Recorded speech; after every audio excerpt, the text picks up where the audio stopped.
शिवसेनेमध्ये होत आहे.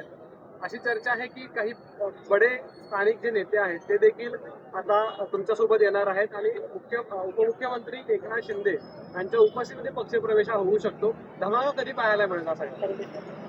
18 तारखेला स्वतः राज्याचे मुख्यमंत्री हे दावोसला जात आहेत. मी 19 तारखेला दावोसला जातोय.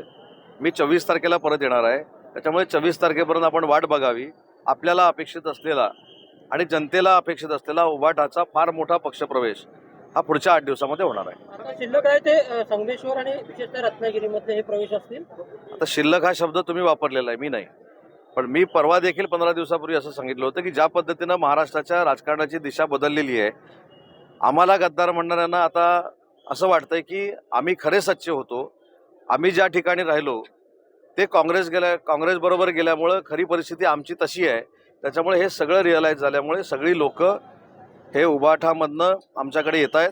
आणि रत्नागिरी जिल्ह्याचं भविष्य जर सांगायचं असेल तर शिवसेनेची काँग्रेस झालेली जशी आहे तशी उभाटाची देखील काँग्रेस संघटनात्मक त्या संपूर्ण जिल्ह्यामध्ये झालेली आपल्याला दिसणार आहे.